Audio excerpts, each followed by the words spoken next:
Salam olahraga. Selamat pagi untuk Ibu dosen, selamat pagi teman-teman. Dalam kesempatan kali ini saya akan membahas tentang prinsip-prinsip perkembangan. Dalam prinsip kehidupan, menurut uh, seorang ahli yang bernama Burns, ia mengatakan bahwa prinsip kehidupan itu dibagi menjadi 7, yaitu yang pertama adalah development is lifelong, atau uh, perkembangan adalah perubahan sepanjang hidup. Nah, dalam hal ini, ini menyatakan bahwa sikap orang tua pada masa lalu itu mempengaruhi pertumbuhan anak dari sekarang sampai ke masa depan, atau sampai ke masa tua, bahkan sampai meninggal. Contohnya seperti ini.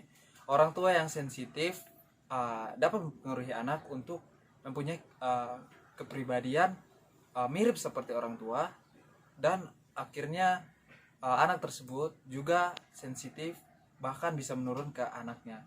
Nah, hal tersebut menandakan bahwa setiap masa yang dilalui seseorang itu sangat penting. Jadi masa yang ia lewati akan membentuk dia seumur hidup.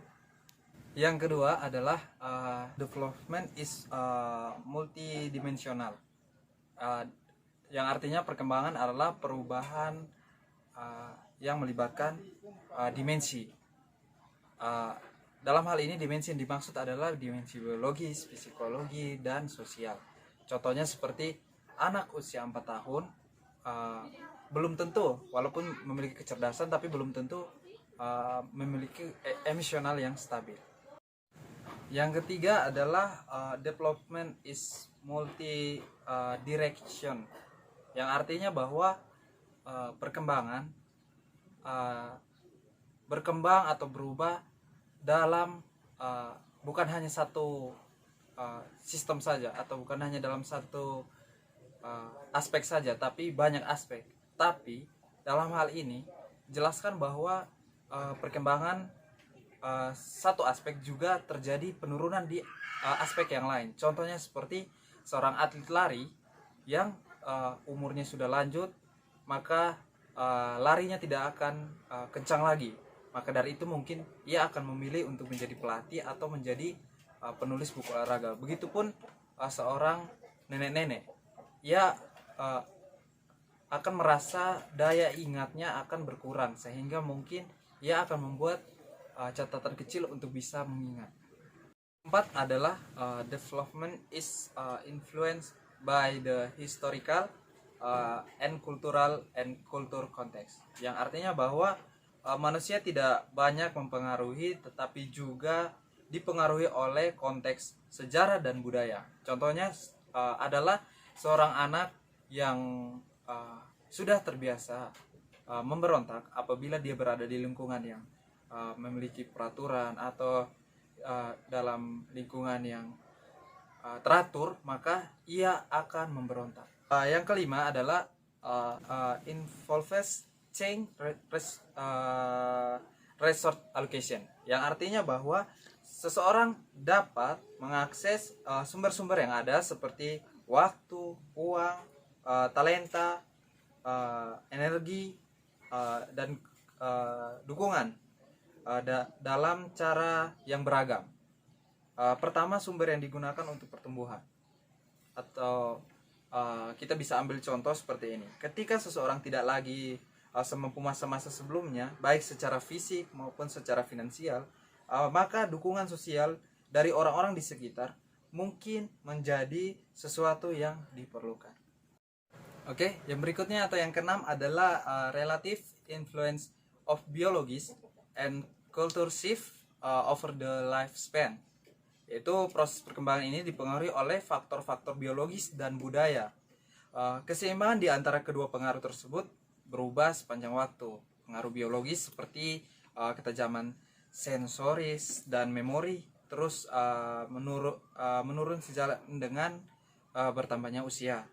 Sedangkan dukungan budaya seperti penemuan kacamata dan buku agenda dapat mengompensasi penurunan yang terjadi. Contohnya seperti otot yang belum matang mungkin menghambat seorang bayi untuk bisa memenuhi kebutuhan dasarnya. Akan tetapi ada tuntunan dari masyarakat terhadap orang tua untuk mengasuh anak, membuat bayi tersebut tetap dapat melangsungkan hidupnya.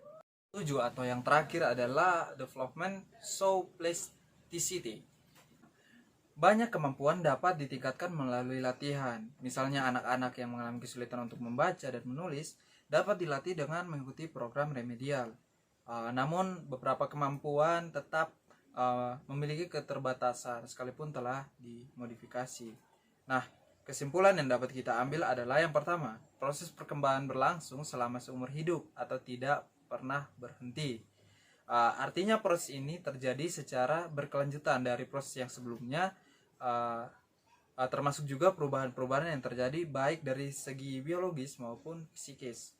Yang kedua adalah perkembangan dipengaruhi oleh faktor-faktor biologis, budaya, dan yang terus berubah, misalnya ketajaman sensorik, terus otot melemah berdasarkan pertambahan usia, terus namun dukungan kehidupan akan semakin meningkat untuk menunjang kehidupan.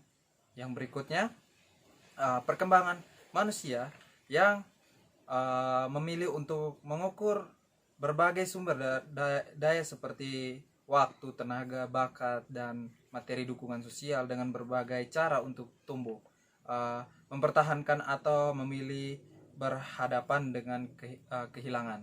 Terus yang terakhir adalah perkembangan manusia yang dapat ditingkatkan dengan cara berlatih atau dengan melatih, misalnya kekuatan mengingat dan belajar berbicara.